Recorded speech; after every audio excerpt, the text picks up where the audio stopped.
Hey guys, welcome back to the channel. You see the title. Today, another mod, but this mod I'm not gonna be showing you how to do at all. I'm gonna walk through it. I want to start by saying that what I did is not on. I could not find it on YouTube for the V6s, let alone even the SSs. Every time I see somebody that puts like a pillar pod and has gauges, like the video either shows them. One person I found wire it, but no one shows you how to put it in the pillar pod. No one explains where they got the pillar pod from, how to wire these gauges, where to get it through the firewall. I had to do some pretty hard research on the forums, which you can get a lot of knowledge from, by the way, for 5th gens, 6th gens, whatever. You look it up on the forums, and I found where to wire my stuff through, but my battery's dead. I'm gonna change it and I'll be right back. Anyways, sorry about that. So I get a lot of knowledge from the forums, and I found somewhere to wire the wires through on the 5th gen. I have 2012 V6. But again, this isn't something I see all the time. I couldn't find it. Like, you may see some people have it, like Camaro ZLS has a pillar pod, from what I know. Wheel Spinner 23 has a pillar pod. Camaro ZLS has, he has a supercharger setup, and Wheel Spinner 23 has a twin turbo custom setup on both V6s, and these guys have pillar pods, but no one has discussed how to go through it. Not blaming any of those guys. Shout out to both those guys, especially Camaro ZLS, because I actually hit him up on Instagram. Pretty sure that man has like 58,000 subscribers, and he still found time to get back to me. He didn't just ignore it. Oh, you know, this kid's a scrub or whatever. He still responded and helped me out with some of this stuff. So anyways, without further ado, I'm gonna show you what my setup looks like in the garage, being that it's dark and you'll be able to see the gauges light up and stuff. Then I'm gonna take it outside, it's nice and sunny, and I'm gonna show you where I wired it through, where I tapped it in through, and kind of go off how I took off my A-pillar and how I fed everything through and some stuff. So without delaying the video anymore, because I have a bad habit, look at that thing. Ooh, ooh. I'll see you guys outside. All right, I lied, sorry, I won't see you outside. So this is the inside. I always feel like I'm zoomed in. So that's how the pillar pods look without even being on. So they look clean, super sturdy, like that's not going anywhere. Again, it's super clean. This is a shift light I got, which I will go over in another video. But this, you guys might even actually have seen this video already, and this would be a real awkward situation. But so anyways, so this is my wideband gauge, which is tinted so you won't see it, and this is my water temp gauge. Everything's wired, as you can see, super clean. Just my LEDs, you can't see anything down there, but you'll be able to see more when I get outside, and I'll show you exactly how I did it. But I'm just gonna turn on the car for you guys. This one's an Elite, so I have 10 different colors. That one is a regular 7 series, so I have 7 colors. I did have them both on light blue. I like the fact that this guy's got like a nice bright pink. I'll probably change them to the same color, but for now I leave them on different colors. This guy is flashing because I do not yet have my wideband installed, like the actual hole in the exhaust or my sensor, but I have all the wires running. So at this point, I just got to get that exhaust work done, along with some other exhaust work I have for you guys that I'm going to do to the car. And then I'll wire that up, and then I'll be able to zero it and open it to air or do whatever I gotta do with it, and I get this up and running. The water temp does work, but just kind of like a reminder, let me give you guys this, see if this will zoom in for me. It won't. Alright, so just, there you go. So just so you know, the water temp, especially for the Camaro, for why I plugged in, will not, let me shut that, it's loud. The water temp will not display right away. It only starts at 100, but even then it won't show until my Camaro gets the operating temperature, or what I found is 180. I don't know that it's necessarily 180's operating temperature, but the car generally stays around there, so I'm gonna assume that that is for this car. So if I switch this on my car, I can see this, and it says 66 degrees right now. So until that hits 180, you will not see this gauge move, which is fine because your coolant's not too hot at 180. I mean, you don't want that shit at like 220 something, right? But at 180, it's fine, and then this will start working. And the more it works, the more it goes on, and the more you like drive it for that day or whenever you're driving for a long period of time, the more accurate this would be. I have seen this be as far as 15 degrees off. I've seen it be as close as 2 degrees off. So as you drive the car, it will get, the liquid will get cooler, but the hose that it's in isn't gonna flush any liquid through it until the car is at operating temperature, for the simple fact that the engine has it will cycle the liquid, the coolant, through itself, through just the engine, and your thermostat will be shut until it's at operating temperature, and then it'll let it through to maintain that temperature. So your engine does that so it can get up to operating temperature and get to the temperature that it wants to be at the fire first. Your car just doesn't automatically start running fluid through the radiator. And then when your shit does get too hot, your thermostat is what cools the car down, because it opens fully, allowing more fluid to pass through the radiator, and then your fan turns on. And if you ever get to that point, you'll notice that your temperature will drop dramatically.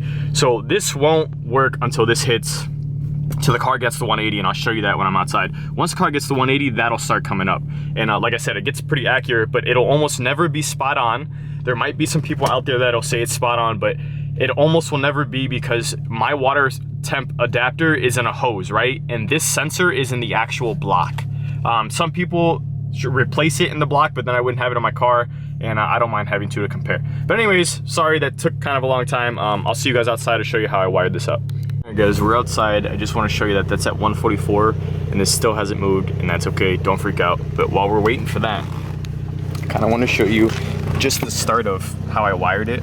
So if you look under here right away, you cannot see anything other than my lights, my LED lights down here, and then my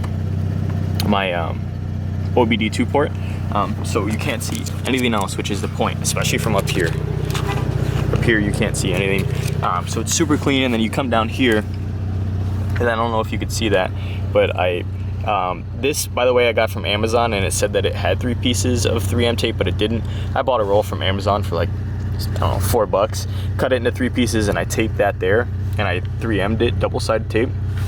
So this is the power harness, this is the sensor, so that goes to the actual gauge.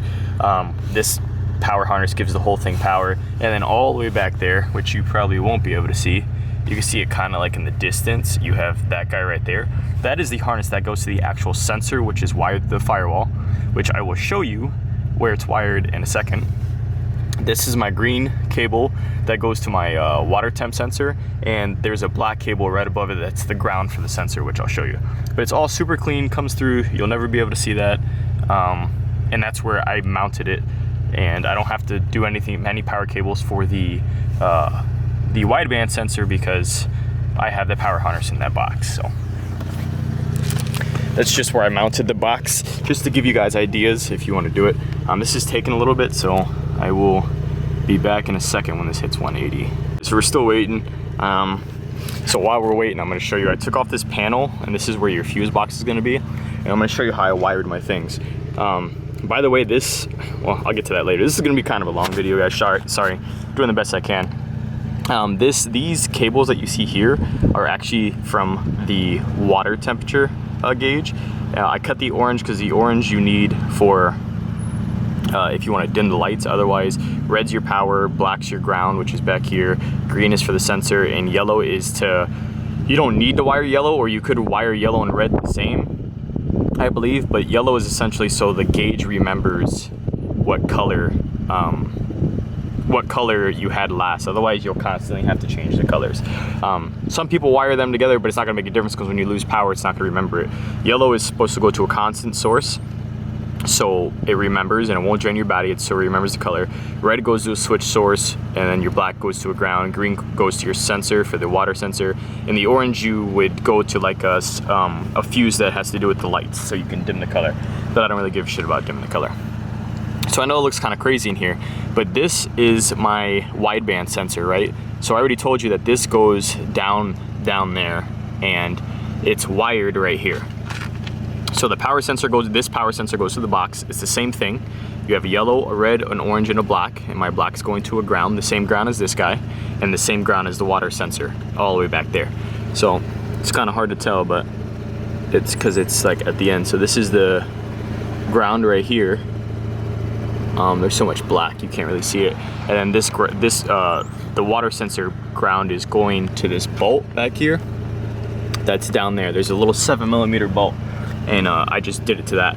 So then I put my both the power cables for both sensors into a tap circuit or additive circuit, whatever you want to call them, and both the yellows to a constant source. So the constant source I chose, I think it was the cluster, is right here. I stay away from anything like ECU related. I don't want to mess with the computer. And the switch source, there's two 20 amp fuses for the power outlets that are like one of the only switch sources in the Camaros, and I use that for the red. So this is going, this one curves, it goes to this one, which is constant, which goes to yellow, and the switched one, which is red, it wires up to the switch source, and the black's grounded. Any excess cable, I just twist it up and I put back here. The reason you see two bundles is because this goes to my shift light, and again, I will go over that in a different video. So that's there, twist tied, that's there, stuffed in the back, and the panel covers all this super clean, and this is just like, it's perfectly, everything works, nothing's wrong. Also, if you go on the forums is where I kind of saw this panel, and they somebody did a real good job. I don't remember the link, so I can't help you guys there, but if you research it, somebody posted all the fuses, what they do, and he posted what was a switch source, what was an unswitched source, and which side was the power load side. Because when you use the ADA circuits, you want to make sure that the end side is, well, you guys could look up videos on that. You want to make sure that the load side's right. Some people argue that if it's not in the right place, that it won't really make a difference unless you're drawing a shit ton of power. These guys don't draw much power. Pretty sure I saw an experiment on somebody running 3 gauges and it drew like 0.6 amps. So I'm not worried about anything down there blowing. All right, we're at 178, at 180. The reason I wanted an aftermarket is because I don't want to have to toggle in this menu to see what my temperature is, especially if I'm like stuck in traffic. I just want it to have my miles per hour and always be able to see my temperature. Because if like something blows, I'll be able to see that shit quick. You know what I mean? I won't have to switch the menu. I'll just be able to see it on here. It'll go up. All right, so that's 180. Wait till that hits 181 maybe. And this will start moving. So that hit 181, which is usually around when the car opens that thermostat and it starts flowing water through that hose, and this temperature gauge starts moving.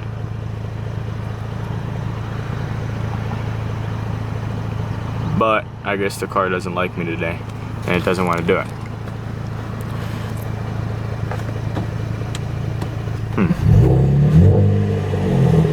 Oh, there it goes.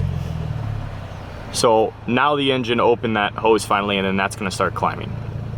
And it will, like I said, get maybe to like 160, even though it's 181, and then the more you drive it, obviously that fluid's just now circulating, it's not the temperature of the block. It'll catch up and it'll be within like 4 to 10 degrees within this. But I know that. I know my car, I know what the gauge reads on it, how far it is, and I'll just leave it back on miles. All right, without making this video any longer, I'm sorry, we're gonna go to the engine. I'm gonna show you where I wired all this stuff through. All right, so now we're outside by the engine compartment, and sorry, the engine bay is a little dirty. I haven't had time to clean it with everything that's been going on, getting it checked out and stuff. Also, these guys, I gave Lake Chevrolet a shout out, you know, for doing a good job. And then when I installed my adapter, I took off my intake hose and I found power steering fluid on the inside. So I guess they had moved this to get to the power steering pump, and they must have been like not giving a shit because it's not their car, and touching it with the power steering and shit, and it was like inside my intake hose, which isn't good because obviously that's the intake. So this is my adapter. I installed it. I bought a new tube, which cost like 17 bucks from Advanced. Some people say drain your system. This is like the highest part of the system. You definitely don't want to put your adapter by the thermostat, because obviously that's going to give you a false number when your thermostat opens and whatnot. Pretty sure the thermostat is going to run down here on this bottom hose to the back. They're in weird spots on some of these. So I bought a new tube. I cut it in the middle where it's a nice flat surface, and then I also cut another chunk because this is going to take a big part of the hose, right? And I didn't want it to kink. So I didn't drain my antifreeze. You could drain your coolant and do a flush while you're at it, but again, this is the top part of the system, so I knew there wasn't going to be much. So I had Nate help me hold the jug over there. I took off the hose and I drained whatever, there was a little bit of fluid in there, and then I took off this hose. I already had this connected. I put on this one, and it was super smooth. And these are the wires from my sensor, which I don't know if you could see that. There goes the actual sensor, which threads in with some Teflon tape, and I wired it as cleanly as I could. So I took off this cone and I wired it down there. You can see there's a green cable and a black, so it's not in the way of any moving compartments. It comes straight down. Wired it down there, zip tied it down there, and then it follows through this side, and then I zip tied it there. I think that's like the hood release, and then it just comes up to here. So this is where all my cables run at the moment. So this is my my water sensor, like the one that sends the reading, the green one is actually longer, so I coiled that up, zip tied it, and zip tied it to the power cable. And this, which I'm trying to get out of the sun, this right here, this coiled up cable is my actual, this big guy right here is my actual wideband sensor. So if you could see down there, I already have my sensor. So I have that, my sensor is down here. And where I'm gonna mount the sensor is actually right there, underneath that O2 sensor. I can't see on here, that blue cable is where your O2 sensor is, your factory. I'm gonna have them put a welding bung right underneath it to put my wideband, which will just thread through here, and I can just click it right into here and it'll be out of the way. So at a glance, you won't see any cables. Even here, it's really clean. I try to make it as clean as possible. And then this is just a bay that like doesn't have a lot of stuff in it, so I didn't mind putting like my cables here. Now the hard part is where you're gonna wire through. So again, I was looking at the forums and I found a spot. Somebody was saying go through the passenger side, and somebody was saying by the power cable. If you follow the power cable, which is right here, and you follow it around and you go all the way to the back, right above the power cable, it's hard to see, there's a grommet. So I don't know that I can even I don't even think I'll be able to let you see it. So yeah, I can't get this camera in there unfortunately, but right above this power cable, there is a rubber grommet literally right above it. So I had to kind of stick my hand in here like this. And I took a pair of needle noses, I pulled it out, and then you're gonna see, once you take out the needle noses, you're gonna see, sorry if it's windy, you might not be able to hear me. With the needle noses, I pulled it out and you're just gonna see like the material, the felt that's on the inside for the firewall. And I just started threading it through there, and then I came on the inside and I saw it, used the needle nose, and I grabbed it right down. Super simple, super clean, got everything wired through. So that is how I wired my GlowShift gauges. Now you could choose whatever gauges you want. I chose a wideband because I'm gonna be tuning the car, and when I get it supercharged, you're gonna want a wideband anyways, because it's gonna be more accurate. If you're like put nitrous in a car or anything like that, you're gonna wanna know whether your car's running lean or rich. When you're a supercharger or any type of forced induction, you generally wanna run a little richer. So this will help the tuner tune the car. It's not a narrow band, which is like your stock sensor, which only reads like 14 to, I don't know, like 16 or whatever it reads. It reads very small, and that tells the engine a very small amount. But with this sensor, I also have it comes with a data logging cable that I can plug into my ECU, which I won't, but it would help the tuner because it'd pop up on their software. I'm pretty sure that's what they use that for. Otherwise, when the tuner tunes the car, he's gonna have to actually look at the wideband to see what the engine's running. I'm not gonna get too into detail with what a wideband is, but essentially it tells you what your fuel to air ratio is. What they would call stoic is 14.7. So 14.7 parts of air to 1 part of fuel.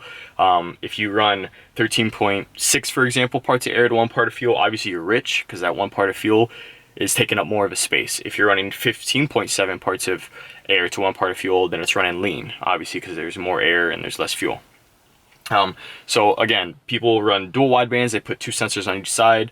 Some say you don't need to do that. Some agree with it. I'm not doing it. But that's why I got the wideband, to help with tuning. Eventually, I'm gonna do forced induction on the car, so may as well get it out of the way. In another video, I will talk to you about the shift light and what I did there, but that's gonna be the end of this video. Sorry it took a while. I'm sure it's gonna be like a 15-minute video. If you wanna watch it, you can. Hey, I'm sure if anyone made it here, thanks for making it to the end, but it's not always the most fun thing. But for the people like me that really wanna do this and wanna do it right, it's kind of nice to have somebody out there that has a video with GlowShift gauges with a pillar pod. By the way, before I go, the gauge that I bought, the pillar pod that I bought, I got from Fast Tech. I'll put the link in the description. It was $100, and it is definitely well worth it. At first, I went with GlowShift, and I tried to get, I got like a package deal. I got a voltmeter at first and a water temp, and a pillar pod with some extra cables for like $164. And I realized that theirs was an overlay. So you actually have to take this off, drill into it, put it back in on over the factory, drill holes into the factory, and you have to thread your wires to there. And I was like, fuck that, I'm not doing that. So I just bought a direct factory replacement and took off mine. To take this off, some people say it's hard, it can be, but I'll show you what the pillar looks like on the inside when I get inside the house. But sorry guys, my camera died. Again, so these are the 2 pods. This is the one that This is the factory one. This is the one that comes with GlowShift. If you could see, they're not like too far off, but being that this is an overlay, you have to overlay it and actually push it down, and it's pretty close fit, right? But then you have to drill into the 4 corners to get this to stick to this, and then you have to drill in here as well to get the wires from your gauges actually into the factory pillar. I didn't want to do that because I didn't feel like it'd be as clean, it would fit as good, maybe my shift light wouldn't be able to fit because there'd be no room, so I didn't even want to deal with that. So I went to Fast Tech, which I was looking at originally, and I bought their pillar pod, which was $100 and was a direct replacement, and the link will be in the description. And it was definitely worth it. This is the factory one, and the aftermarket one has this exact pieces, which is what you need. They actually get their pillar pods from Autometer, and that's I actually ended up having to call them to do this. But when you work off the factory pillar pod, it's going to be up like this, and you kind of just want to start at the top. You want to start from up here. There's no real easy way to do this. Whichever way on your car is going to let you get it out, get it out. I started from the top, and then I worked my way down this way, and I found that it was easier and it helped pop.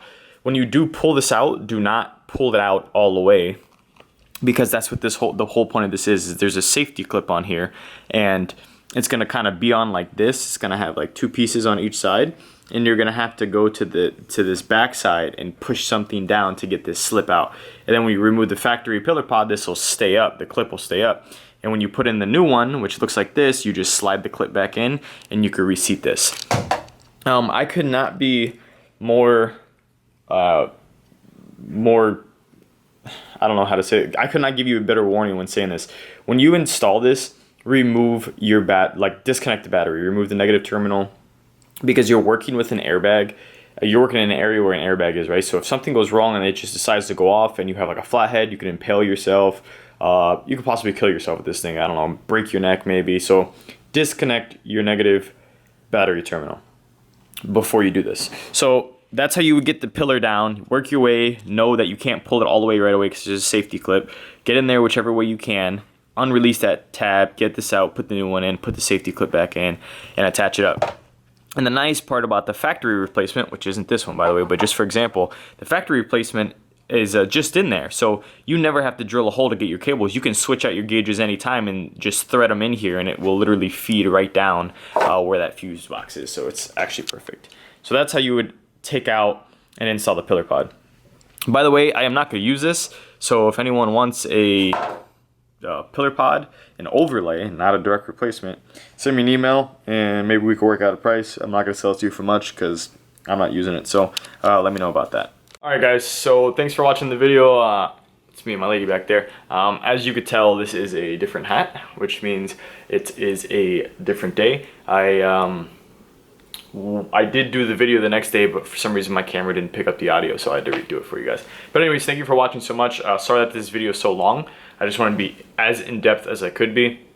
If you have any questions, drop them in the comments. Give me a thumbs up. Don't forget to subscribe, and I will see you guys for the next mod. Thanks, bye.